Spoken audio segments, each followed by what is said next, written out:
de ódio. O vice-presidente Geraldo Alckmin garantiu hoje que o decreto que vai regulamentar a lei de reciprocidade econômica será publicado nesta semana. Alckmin afirmou que, neste momento, a intenção não é aplicar a lei em relação aos Estados Unidos e chamou a taxação de Donald Trump de inadequada. O vice tem uma reunião ainda hoje com o presidente Lula em Brasília para tratar da criação de um comitê para discutir o tarifaço com empresários. Vamos ouvir o que ele disse.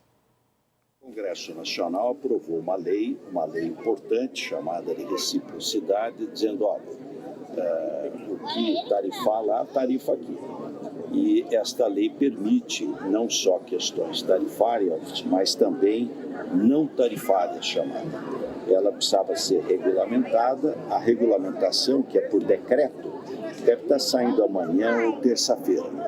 Agora, o governo vai trabalhar no sentido de reverter essa taxação, porque entendemos que ela é inadequada, ela não se justifica, além de recorrer à Organização Mundial do Comércio. E a ideia é conversar muito com o setor privado, seja da agricultura, setor de laranja, café, setores agrícolas importantes, carne, industrial, aço. E veja que há uma integração de produção. O Brasil é o terceiro maior comprador do carvão siderúrgico dos Estados Unidos. Faz o aço semiplano e vende para os Estados Unidos, que faz o aço plano, faz o motor, faz o automóvel. Então, uma integração produtiva. Nós temos 200 anos de amizade com os Estados Unidos. Então, não se justifica você. E o mundo econômico precisa de estabilidade e de previsibilidade. Denilde, o vice-presidente Alckmin, ele tem participado, né, de diálogos com os Estados Unidos desde que tinha sido emitido aquele tarifaço lá atrás, na equipe dele, do Ministério do Desenvolvimento, Indústria e Comércio Exterior. É ele, na sua avaliação, que vai capitanear os diálogos nas próximas semanas? Olha, comércio exterior está dentro da agenda do Ministério, né, do Desenvolvimento, Indústria e Comércio. Então faz todo sentido o vice-presidente, o Alckmin, caminhar aí para estabelecer um diálogo.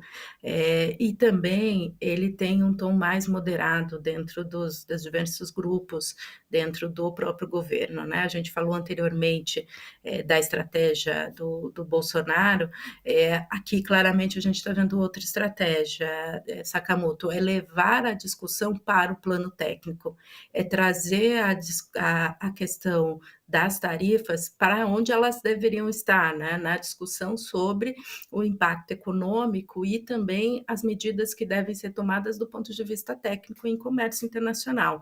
E aí o Alckmin tem esse papel.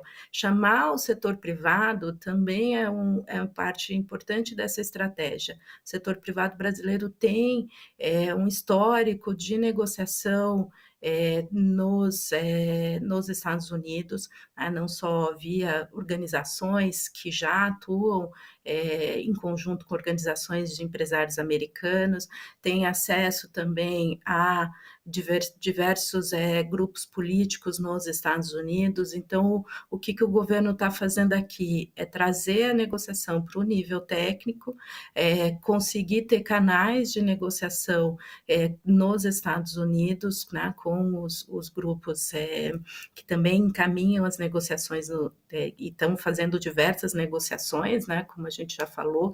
O Trump está fazendo medidas com relação a todos os países e deixando estabelecida aí as portas de negociação. Então, acho que aqui é parte da resposta do governo, fazer essa lógica a partir do que e trazer para a lógica onde o governo tem condições de estabelecer aí não só os setores que vão ser afetados, mas também saber quais são as concessões que os americanos querem. A gente, carta do Trump, ele coloca que o Brasil tem déficit e que o Brasil tem um nível de tarifas elevados. Isso já vinha desde o documento que eles divulgaram em março, em que o Brasil era um dos países que alguns setores os americanos entendem que tem barreiras. Então isso também nos coloca aí na lógica da negociação comercial. E o vice-presidente trouxe outro elemento, né?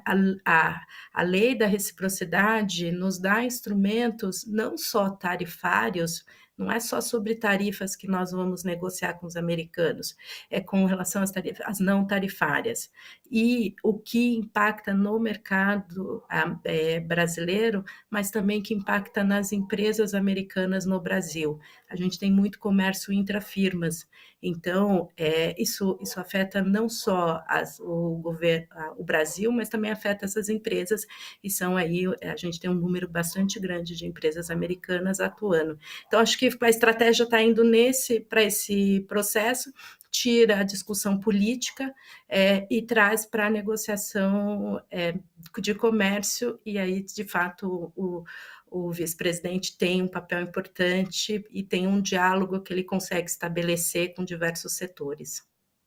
Isabela, como é que você acha que, nesse diálogo que a Denilde colocou, como é que você acha que o vice-presidente Alckmin pode navegar? Você tem uma série de setores econômicos, inclusive, que estavam irritados com o governo na disputa do IOF, e depois que o governo conseguiu, inclusive, uma vitória nas redes sociais ao trazer a questão dos benefícios, dos subsídios em pauta, falar dos pobres versus ricos.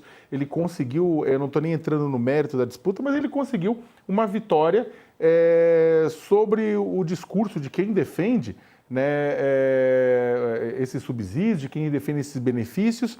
E isso, na verdade, naquele momento deixou uma parte do empresariado bastante chateada, digamos assim, ficou irritada com o governo.